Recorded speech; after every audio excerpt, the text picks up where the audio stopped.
Hey, welcome to ConCarolinas Television. I am Bronner, And I am Ray. and we're here to bring you a very special show today. We've got some special guests, and I'm going to allow them to introduce themselves, starting with the guy sitting directly across from me. And take it away. Hey there, I'm Jonathan Barrio. I'm the Executive Director and co-founder of the Charlotte Gamers Network. Hello, I'm David McCrae. I'm the Deputy Director of Charlotte Gamers Network. All right. Well, welcome, guys, to the Batcave Studios officially for the first time. We enjoy having you here, and we're delighted that you're here. So I'm going to jump right into it and just going to kind of ask you, how did the Charlotte Gamers Network come to be? I mean, whose brainchild was it? That's a great question. So the Charlotte Gamers Network started on July 6th of 2020 in the midst of a world-altering pandemic. One of my very dear friends, Zach Smith, and I came together and decided, hey, there's a group of us. At the time, there was only about 5 to 10 of our friends who were meeting on a regular basis, playing Call of Duty Warzone, actually, on a weekly basis. And that was a time for us to get together and talk about our week, what we've been doing. And what we found that was very healing around that experience is that, unfortunately, with a lot of members in our community, LGBTQ folks gravitate towards LGBTQ owned and operated establishments.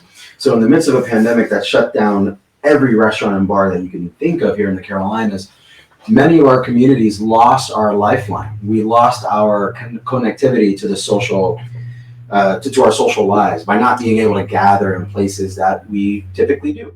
So we discovered that by playing in a virtual world, as we're playing games online, we're able to talk to each other about our challenges, our successes during that week, issues that we may have with our family, our spouses.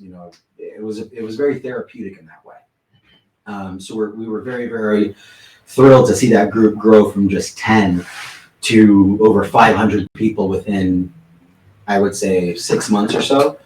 To now where we have over 1,500 members across our different platforms. That's incredible. And in fact, that was our next question, was how many members are there? Okay, so But other than, just getting together, what types of events do you guys do? What do you put on for the community? yeah, where have you gone since the Call of Duty days? We like to think we've grown. We've got a couple different types of events. Because as we've grown, our members have diversified and things like that. So we're trying to answer different needs and different wants. So we've got a gamer gathering, and we like to say is our flagship event. So that's when we hosted an amazing venue, Carolina Esports Hub. And we've got lots of different consoles. We've got PlayStation, we've got Xboxes, we've got computers with different games on them. Free food, always free event to get into. Gotta have food. Always free food, always open bar. Food brings people together. It's a safe space. So we've got that one. We've also got CGN Unplugged, which is actually That's happening tonight. Actually, we had it tonight. Yeah. Where we focused on, we've realized that there's a lot of interest in not video games, but board game, tabletop gaming. Yes. So board games, D&D. So that event is dedicated to that. I don't want to say demographic, to that group of people. Right. They can come and just do that and meet other people that they might not have met otherwise and get involved in that. And then we have another one of other minis. We have CGN Social, where there's no gaming at all. Yeah. We just come, hang out on CGN's, bill, whatever, we host it. Just come, hang out, chill, meet friends, connect. Again, meet people that you may not have met otherwise. Right. And so that's just a few of the different types of events we have, and they've all been really successful. Yeah, that sounds amazing, and I can't believe I haven't been to an event. Yeah. Although, Let's work on it. I mean, Absolutely. that's not actually true, because I met you at an event, and the event you guys were at was at Mace this past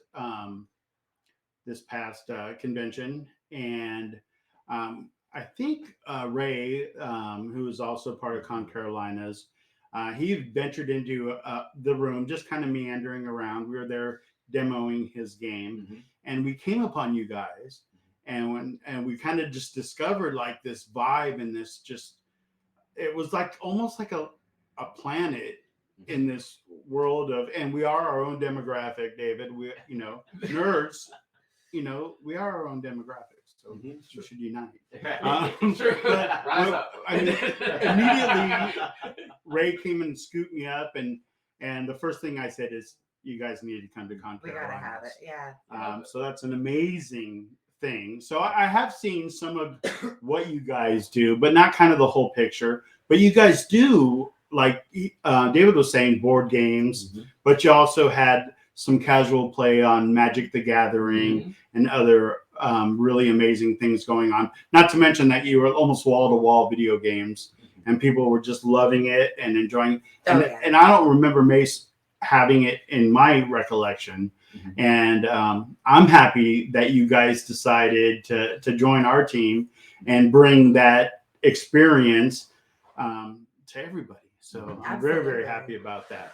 But I'm curious, with all of the awards and the presentations and, the outreach and everything that you do, what is something that sticks in your mind that has been, just something that has hit you personally is that, hey, this is the moment, this is why we do what we do?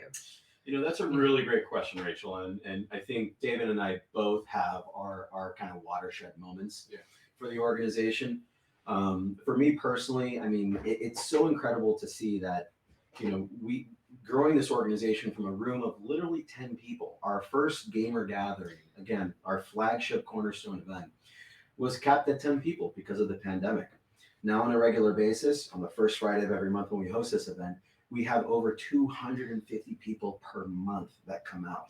And as David was saying, not only do we have free food and games and networking and all of that, but we also partner with different distributors in the city to provide a full open bar as well. So to be able to have people to come and enjoy that experience and be able to imbibe and drink and eat and all of that and not worry about ever pulling out their wallet. But be safe too. But be safe as well, and that's a big thing for us. But I think the biggest moment outside of that, just seeing how that one event has grown to such a large capacity, is seeing, CGN just received its first capital asset. We just embarked on a capital campaign, a mini capital campaign, what we like to call it. It was our goal for 2022 to be able to raise enough money to purchase a van so we could begin transporting our equipment in a much easier, much more convenient way for our leadership teams. Before that, we had about 6 people with 6 different cars who had to come to one area to move all of our equipment, and we don't have to do that anymore. And it's so great to see that a goal that we set over a 12-month period, our community came together and in just 2 months, 100% funded our project.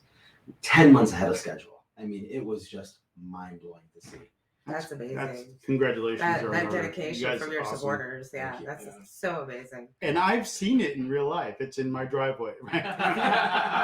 So, well, you were talking a little bit about goals, right? Okay, so where do you see Charlotte Gamers Network in the next 5 years? Growth. Like we love Charlotte, obviously, and Charlotte's been very, very good to us. And that's kind of what my watershed moment was. Is Johnny recruited me when I lived in San Diego, and I came home for Christmas one time, and that's how we met. And the rest is history. And so moving here officially, and seeing how Charlotte answered the call of starting an organization like this, and I was like, I never would have thought. I was surprised at the response that we got from this city and the acceptance. And I don't like the word tolerance, but just the answer that we got for the events that we have and the people who show up, who are genuinely interested and who are genuinely want to know what we're doing. And so beyond that, we're like, okay, North Carolina, what else you got? Let's go, Raleigh. Let's go, Asheville. Like, let's go. So we're spreading. So we've got members who have, relocated since, and like, hey, taking up think about starting a chapter here, start a chapter there, and from there. So in, like you said, in that 5-year frame, if 5 years is the bubble I'm given right now, North Carolina is what we want right now. You want to max out North Carolina. Is what Let's we want. do it. Because if it's here in Charlotte, if we're serving this much here in Charlotte, then where else can we be of service and do this elsewhere in this state? There's no limit, though. Exactly. Right. Absolutely. Exactly. I mean, I was thinking that, long-term goals would just to be having chapters, just like just everywhere, just spawn everywhere, almost like a Call of Duty episode or Oh. whatever, I do where you love have the West people Coast, I'm spawn. just saying, right? San Diego, that's where my old stomping ground. So yeah, San Diego would love to have Yeah, something like absolutely. this. I mean, it would be a phenomenal venture for you to put forward, and I'm looking forward, and I'm very excited to see what you guys do in the future. Oh yeah, but if you guys are reaching out to those conventions, what do you think kind of drew you to that? What makes Charlotte Gamers Network and conventions just kind of the perfect fit? You know, that's a really great question, Rachel. And I think for us, we really had to tackle what expansion looks like.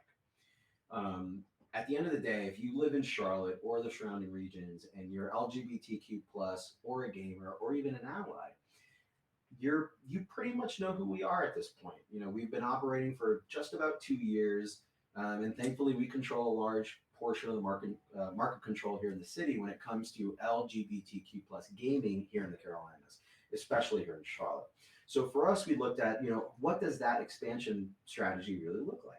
And for us, it's really targeting our straight allies that support the LGBT community, that really want to have game nights that happen on a much more regular basis than going to a retro night at a bar that's a one-off or things like that. CGN is producing 6 events per month. That means we're usually producing 1 to 2 events a week, and we've been doing that with regular stability since 2020. So what going into the convention space for us looks like is that's our perfect way to really expose our business, our brand, and what we do as a nonprofit as well to the rest of the community. I've always seen it like it almost seemed like, you know, why didn't somebody think of this sooner? Because you look at Right? the conventions, They're kicking themselves in the ass. and conventions are always, you know, accepting, and there's people, you know, with different interests and different backgrounds, and it has always been such a very accepting environment, and it just seems like the perfect marriage to have you guys in that niche. Yeah. I think there's like you said, there's some value in that because people do come into conventions. Everything you said is absolutely valid, and it is true, and it is real time. But people still come in not expecting something targeted for this community. It's like that was the one missing link, and now everything is perfect. Right. I wish there was. If there was a way to find out, the numbers would be probably astounding. The number of people who come to comic conventions and gaming conventions, or whatever, that fall somewhere within the LGBTQIA plus range. There's no doubt about it. Right, absolutely. And so the fact our presence there, we're saying we're loud and proud, like, hey, absolutely, come over here.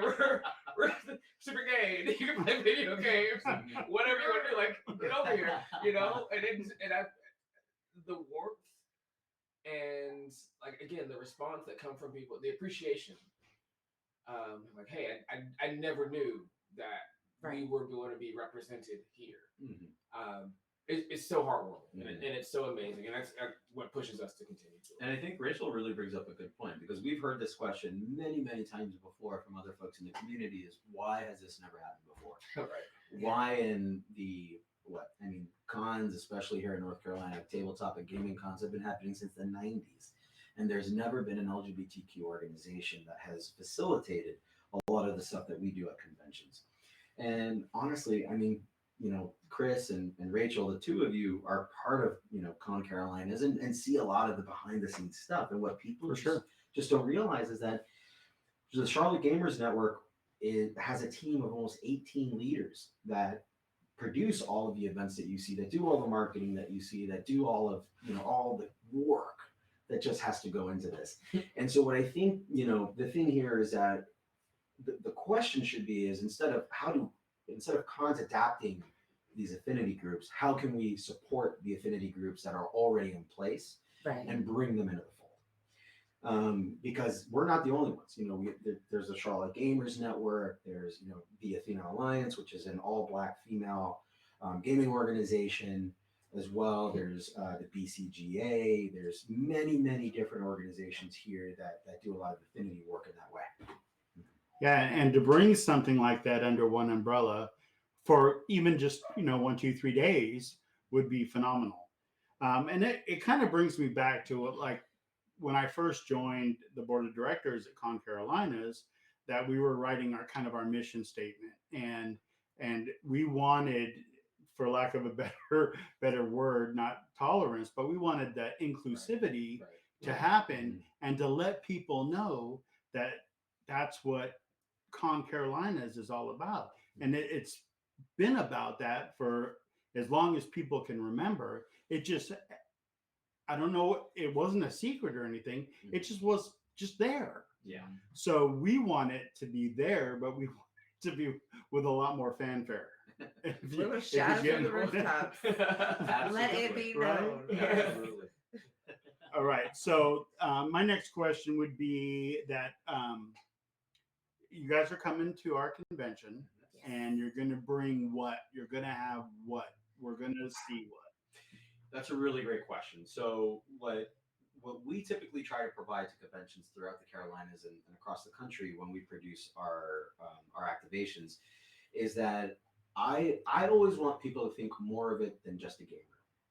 Typically what we do is that we bring, between 15 to 20 setups, PlayStations, Xboxes, Switches, sometimes PCs, and then of course board games as well, and create a game room at a convention and all of that. But I think what's much more important than just creating that game room is creating a hospitality area for LGBTQ plus people to come and feel safe, to feel included, and to network with other LGBTQ folks at a con.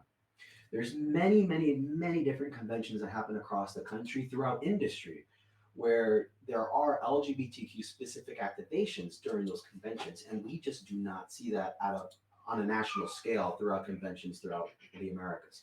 So that's something that I really want to champion, and I know that's a really big priority for us, is that yes, we're bringing games, yes, we're bringing entertainment, yes, we're bringing fun, but by far the biggest priority, the most important factor of all of this is creating an inclusive space for people of all different creeds to feel included, especially our LGBTQ brothers and sisters that typically just don't have those spaces built out for them at these type of events. Right. In essence, what we'd like to do is just offer everybody a big warm hug all the time. Mm-hmm. Just make people feel good about themselves and feel safe in that environment.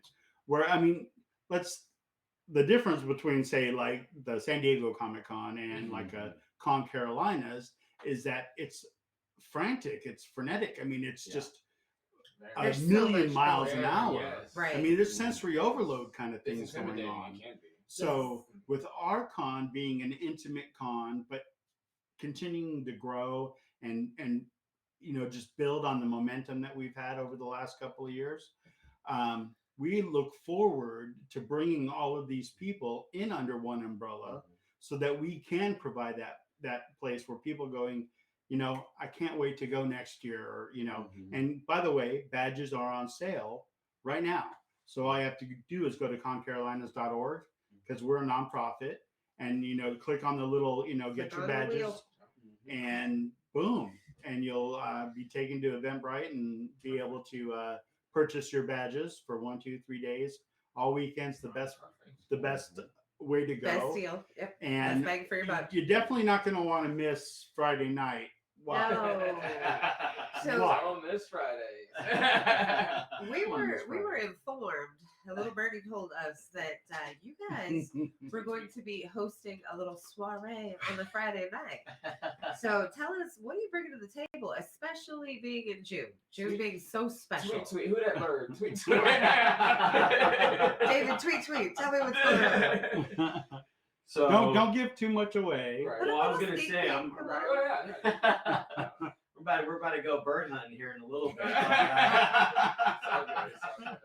But the Charlotte Gamers Network is super excited to be working with ConCarolina to be producing a very special Friday night celebration during June and during ConCarolina. As many of you know, June is Pride Month. So this is going to be a really amazing time to not only celebrate our differences and bring people together to just have fun, network, and enjoy each other's company. But a little bit of a teaser that we can give y'all is that if you've seen anything about our flagship event, Gamer Gathering, you can expect something along those lines, but just much more produced with many more activations. And of course, top tier talent that you won't find anywhere else here in the Carolinas. Oh, So super excited. We're super excited about So that. I've got for it marked sure. on my calendar. So if you go to ConCarolinas.org and you do happen to go to the Eventbrite site, I'm going to give you a little secret that the word green as the coupon code is going to get you some discount. So go ahead and put that word green in because, March is green. Hera is green. The Hulk is green. So, and we're a little festive with Hera- our I see where code. you're going. Yeah. I see Yeah. I'm not going to give too much away, but Understood. But green, Just, it's all about the color green. That's a coupon code for right now. And let's see, where are we at here? So what do you? Oh, I think you asked that question. I sure did. All I'm right. ahead. I'm on it. All right. But with the party coming on Friday and you guys expanding, how do you see that relationship growing with the conventions? That's a really great question.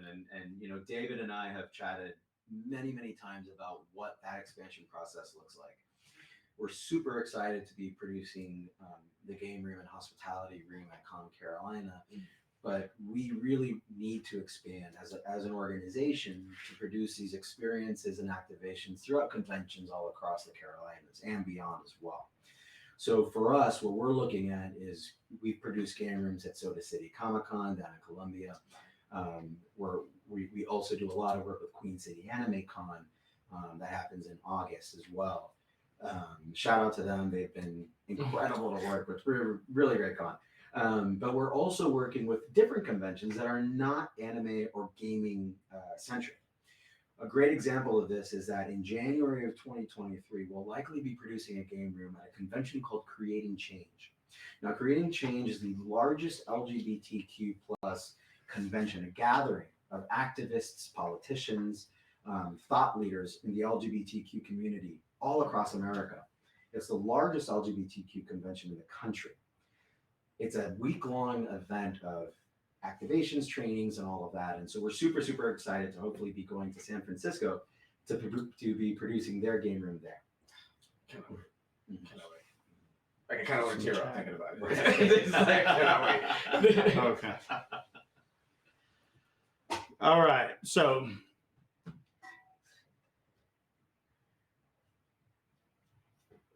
how does the Charlotte Gamers Network plan to further their relationship between you and in the greater Charlotte area? I'm not just talking about, Queen City, Uptown. I'm talking about there are so many, I hate to use because I lived in New York, boroughs surrounding that so much untapped just people in general, just population, that how do you plan to reach those people? And how have you been reaching those people? We're open, like you said, there's so much untapped, individuals or small organizations or small groups who are doing amazing work. We're open to communicating and meeting and setting up and figuring out what we can do together. There's some great things that we've done. Time Out Youth is one that we've partnered with in the past before and hope to continue to do so. And then there's, of course, like on an individual level, last Christmas, we banded together. There was a family in need, the most amazing family, a 10-year-old, and we got them, video game stations and food and everything. So just, and anyway, we just want that to continue. We want people to know, we've grown. I'm not denying that. I love that. That's a great thing. That was the goal. But we want people to know we're still approachable. We're still here in Charlotte. Come to us or we'll come to you. We're not shy, obviously. Obviously, we'll come to you. Here. So that's the goal. We want to keep finding those small people who maybe don't have as big of a platform or maybe aren't as comfortable being in the public eye, and say, hey, how can we work together? What can we do to boost your message, or what is it you're doing, and what can we do to help you? And that's the goal. We just keep hunting and finding those people. Yeah, David has completely hit the head here. The way that we see ourselves deepening our relationship with Charlotteans all across this area is that we really want to make it known that as much as our activities are based here in Mecklenburg, we absolutely know and understand that we have to expand past that to be able to create programming and assistance and other things that can reach so many more folks that live throughout here in the Carolinas. I know David has just mentioned a lot of the philanthropic activities that we do. And one thing that we're super, super excited about happening as soon as this pandemic just slows down just a little bit more is that we're actually in talks with Novon and Atrium to create game days in pediatric centers Oh, wow. all Oh, throughout that the would be Carolinas, where we can bring our game stations and allow kids who are suffering through debilitating diseases the opportunity to be kids once again. Right. And that's something that's extremely, extremely important to us. And one of the biggest priorities that our organization has is our philanthropy and the give back that we give to this community. Yeah, I was just going to mention that the whole time that you guys were speaking, I'm picturing this little tiny voice trying to get through all the white noise Right. just to reach somebody's ear. Right. Right. And this is how you do it. You do it the way they're doing it. And kudos, and continue to do those kind of things, because I don't know, it tugs at my heartstrings, and it's tugging at a lot of people's heartstrings at this point. So yeah, get off your duffs and More and than start doing anything, some stuff. I think it's just so needed right now. And I'm curious as to, what do you guys think? What is the most important reason to have that safe space for the community? I mean, there's the pandemic and, there's a lot of turmoil. So why for you personally is it just amazing to have that safe space for people? You never know what somebody is going through. You never know who you're talking to, Yeah. and what their history is, and what home is, and that's what. And Johnny and I, obviously, we've talked at length about this, and I've told him what CGN means to me.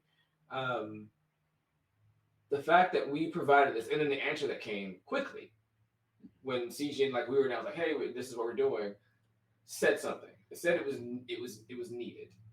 Yeah.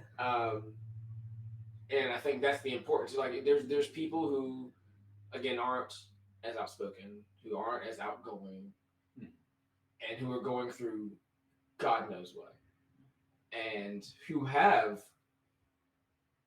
told us the gravity of what it means to them that we have provided a space for them, a support system for them, friends for them, people that, again, that they would have never met, or somewhere for them to go and something for them to do that's it's safe and doesn't cost them anything. I can't tell you on a daily. I can't tell you what that means to me. And it is very heartwarming. And so that it's as long as we continue to do that on any level, that's the level that I want an organization to always hit. Is that one. It's so that I want people to always be comfortable enough to say that about CGN. That's how important it is to me. Right. Yeah, and that is a great question, Rachel. And I think the other component to that too is that we know those individual stories. I mean, David himself, Kind of lived them. Well, exactly. I mean, we have a lot of lived experiences where David, our deputy director, I met him while he was traveling here at a party, and we really developed our relationship over an online game, and we developed our friendship that way. And then, as soon as he moved to Charlotte, he had an entire network of friends, an entire community that he was able to plug right into. Those are the uplifting stories you hear. We also hear the same stories, and I share this with anybody who will listen. We have heard, stories on the other end of that spectrum where recently we had a 19-year-old individual who came to one of our events and unfortunately shared that, he was struggling with depression and a sense of belonging, not necessarily having a lot of people to talk to about a lot of the issues they were facing. And unfortunately was dealing with suicidal ideation, and shared with us that was on a Monday, and on a Friday they came to our event, and it completely changed their entire perspective on not only their connections, but their own personal life, how they connect with others in the community. and all of that. So when we hear of stories like that, we know that our work isn't only just about creating spaces where people can come and drink and play video games. Right. A lot of our Yeah. work is actually changing people's lives and giving them those opportunities to really expand and grow personally and meet folks who are just like them. And in a world where we are so shut down, we are under lockdown for nearly the past 2 years, where people haven't been able to just meet friends or communicate in any tangible way, for them to be able to come into this space and say, oh my God, I found my group of people, that is such a light bulb going off for so many folks. So I think in to sum it all up, I think that's why we do what we do, because at the end of the day, we know that the hundreds upon hundreds of Charlotteans that we service every single month through our event offerings, there's story among story among story among that entire group of folks that need this organization, that have met their partners, who have found jobs, who have found places to live. This has grown so much more than just going somewhere and playing a video game. Yeah. It's really become its own community. It has. I love our Discord because, like as Jonathan said, our Discord, we've got a channel for jobs and job openings and what are you looking for and this and that and all kinds of things, and it's just like a huge network of goodness. Yeah. right. And we might never hear of all the stories or all the struggle, or whatever it is. We might never hear of it, but as long as we're there for it. There's a couple things I want to point out. A, don't discount a good cocktail. Right. B, don't discount a good game.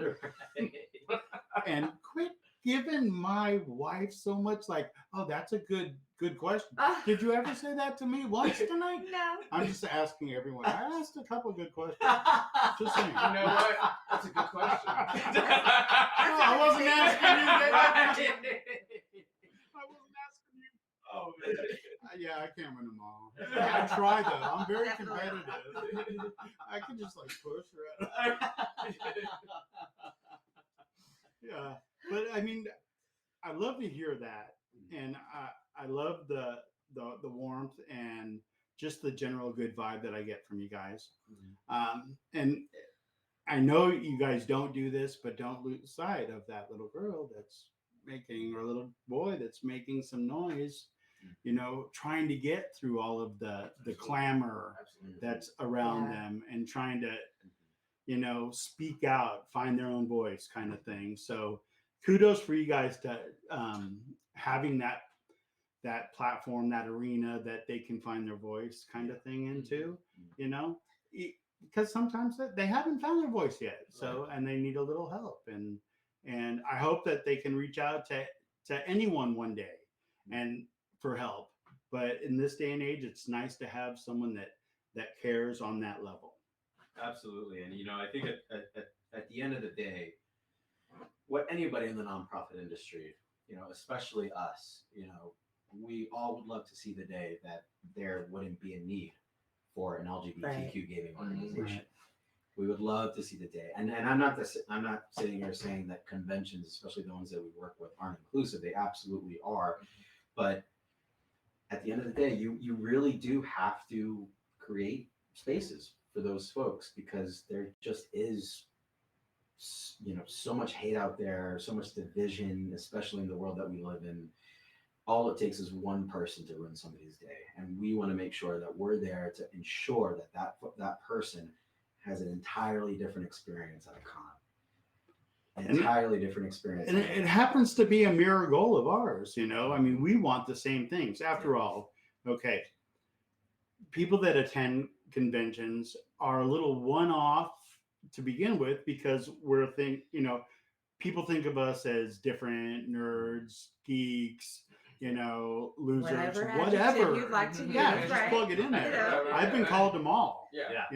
So to have that arena of a convention, not only the arena, the umbrella of Charlotte Gamers Network, but also have a big umbrella of multiple cons. I'm not just talking about our con, I'm talking about every con across the country, across the world, having. Are you guys gonna take over the world? Yeah. Is that what's gonna Absolutely. happen? And I want to know who's Yes. who's Never pinky? know. Who's pinky And who's the brain? and who's the brain.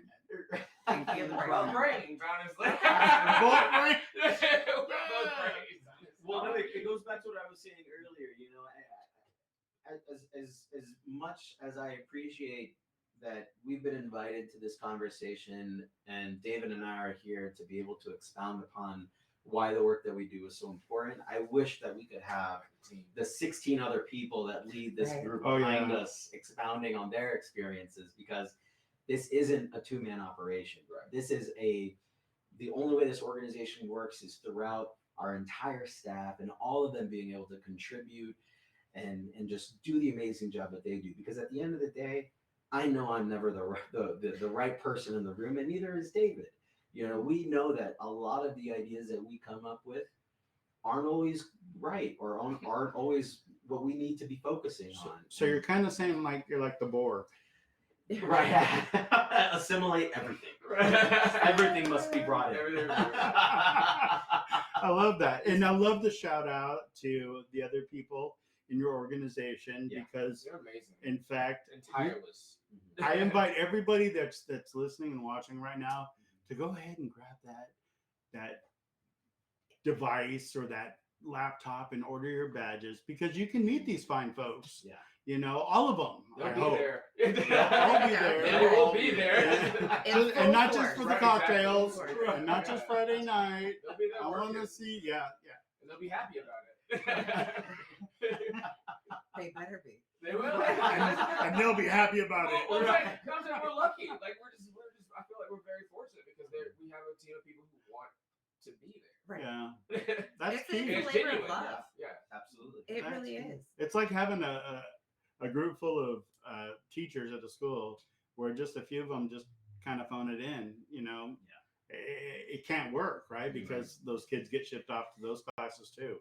So as long as everyone's on the same page and fighting for the same cause and doing their due diligence across the board. I'm not just talking about the people in your organization. I'm talking about the people in our organization. We just need to make it a better place, period. Hands down. All right. What's the next question, my darling? Oh, well, I have a question for you guys. So we've talked a lot about long-term goals and, you know, are we taking over the world? But what about this year? Like, what do you guys have coming up for this year that we can look forward to from CGN?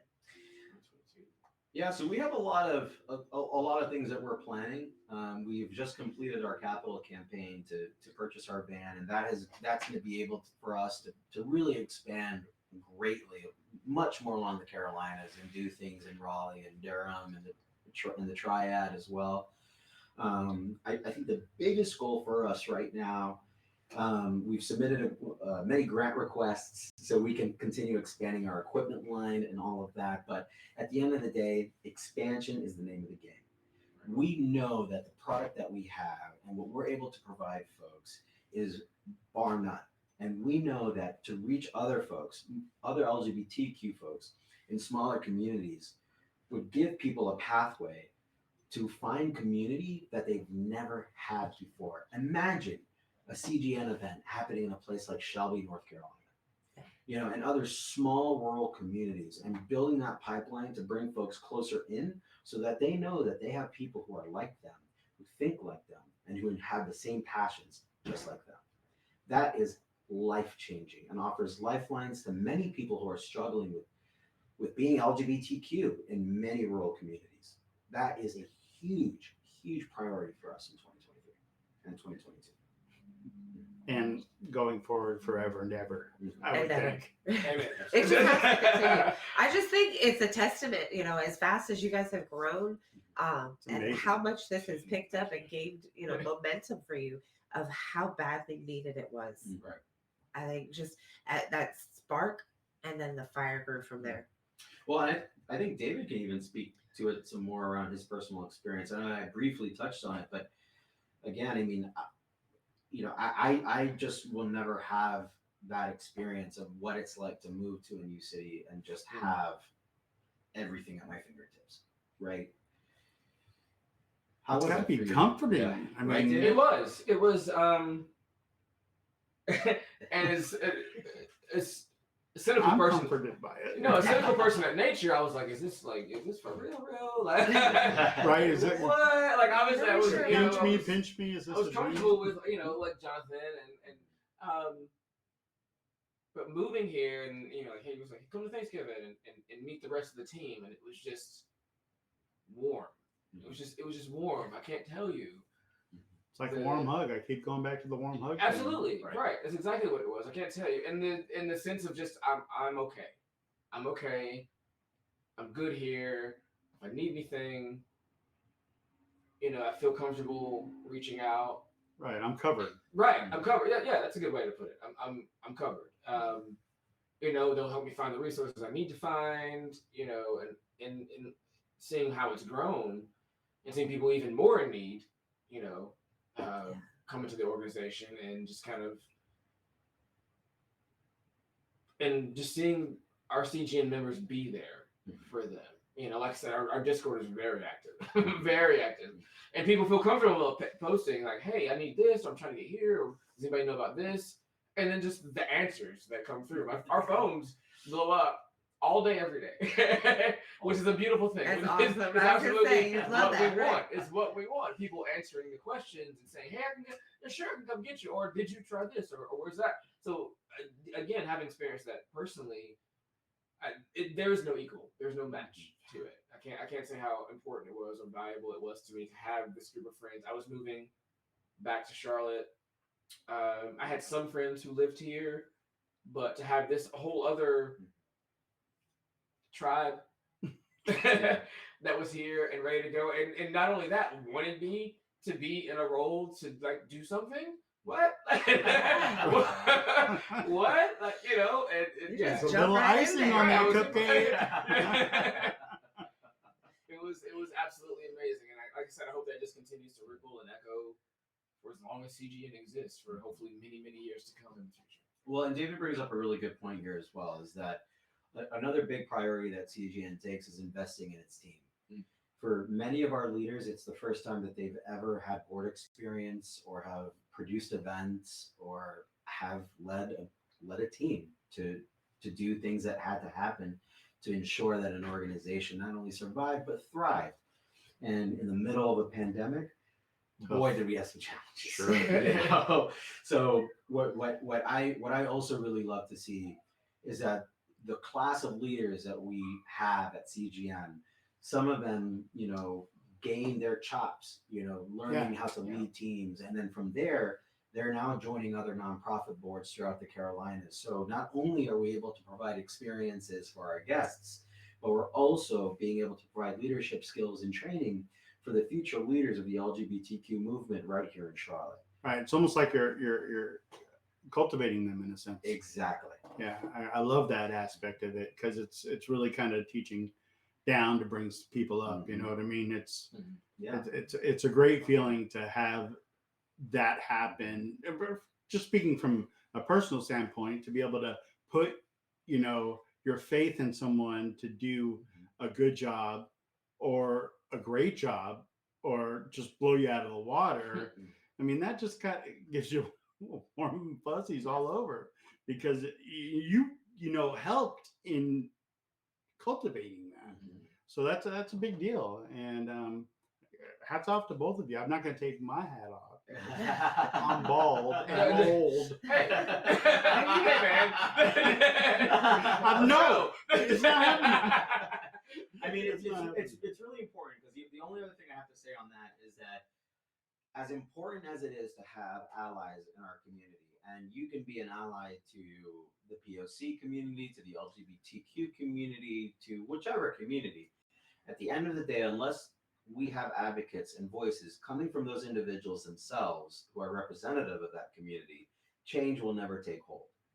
So it's really awesome to see that our folks who are leaders at CGN are able to spread their wings and serve on executive board positions and other leadership positions on organizations throughout the Carolinas, because now we have LGBTQ voices who are representative of our community and who know the challenges that we face and what we need.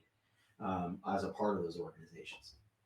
That's a beautiful thing to be able to have those people to Just kind of integrate. Yeah. right, integrate and educate, Yeah.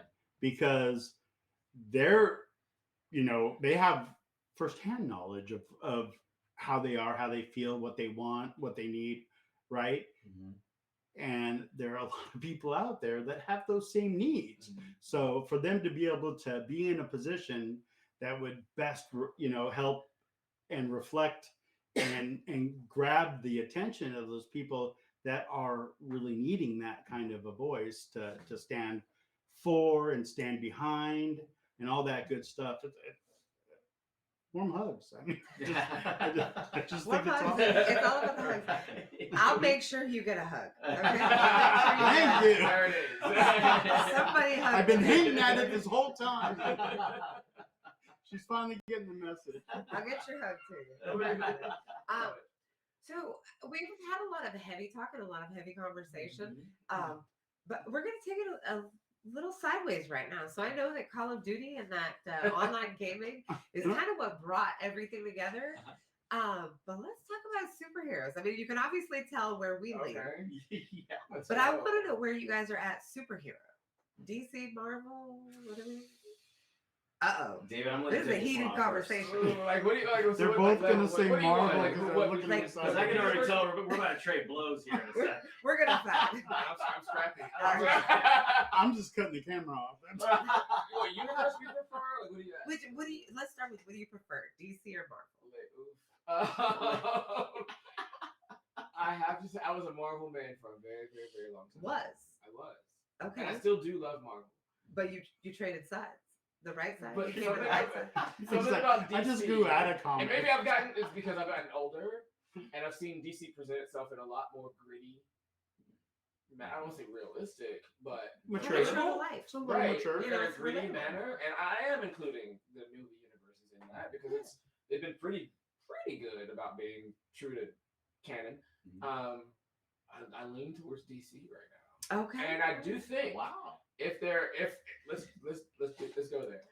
This is on record. I just want you to know. If we did Justice League versus Avengers, I feel like the Justice League would mop the floor.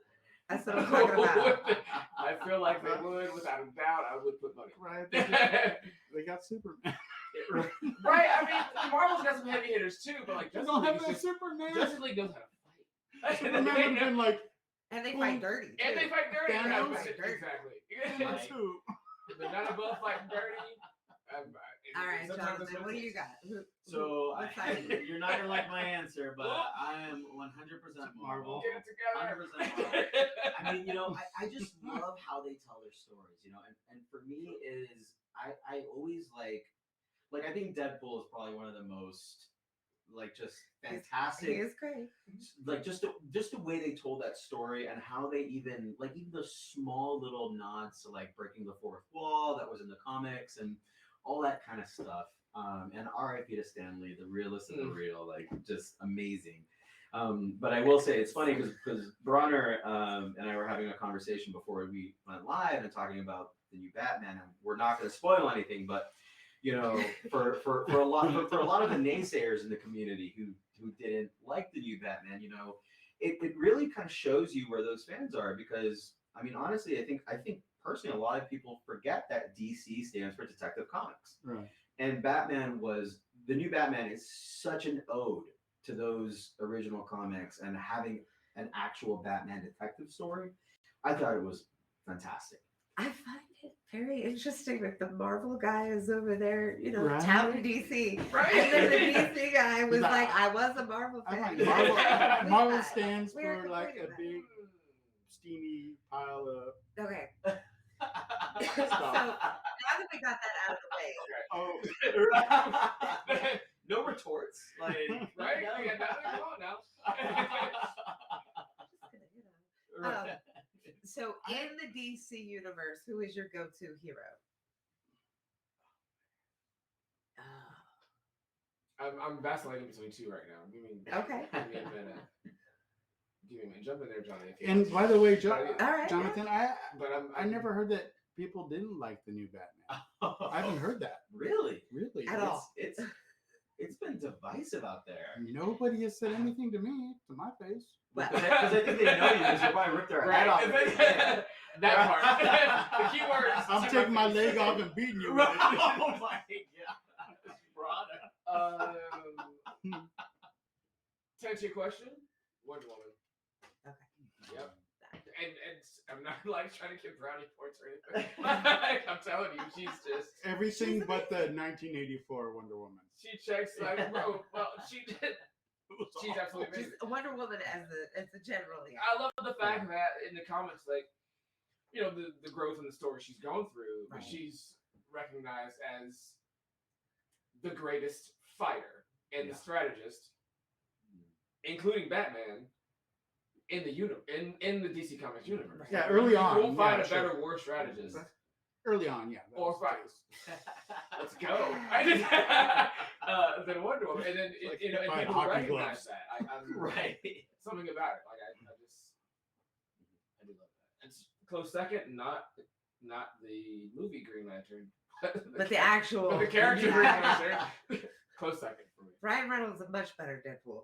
I mean, Much that's not better. bad at looking at Ryan Reynolds on the screen, but Who is? Really? don't think Green Lantern. It's fine. When it comes It's fine. down No, to but I'm just saying the character itself is also. I like the complexity that goes the whole Green Lantern Corps. Yes. I love that. Yeah, not Being just. an Yeah, I mean, you're ex-military just person, not- it speaks to me. The structure and Space Navy. I'm here for.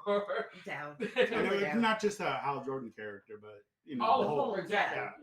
Yeah. I love that. I love that answer. So Jonathan, Good you were Your talking turn. about Right. characters there.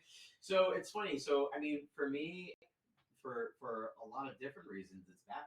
I mean, I come from a military and first responder family, so I just love and my family immigrated from Cuba to New York City in the middle of the revolution. So for me, there's just a lot of connectivity there between the story of a vigilante just keeping the peace in a city just plagued by crime and all that kind of Right. stuff. Because I mean, my family lived in New York during the time period that inspired the comic. Right. So for me, I mean, there's a lot of personal connection to that story, and then of course going to the fact that Batman didn't have superpowers, and that somebody an average American could have, of course, having the wealth that he did, is able to have the mindset to really do the R&D and create all these fabulous gadgets and all those things to be able to protect those who couldn't protect themselves.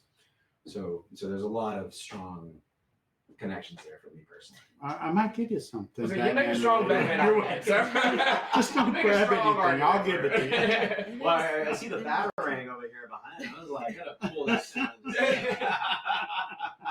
There's a little bit of everything around Love here. it. Right. Love it.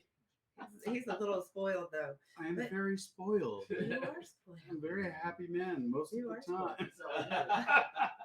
All right. Well, I mean, it's been great having you guys here. and getting to know absolutely, not just 100%. Charlotte Gamers Network, but you guys a little bit better. I mean, a little Thank geek you. that brings everybody together. Right. Okay. But it is going to be amazing having you guys there, and we are so happy. And it was just a no-brainer.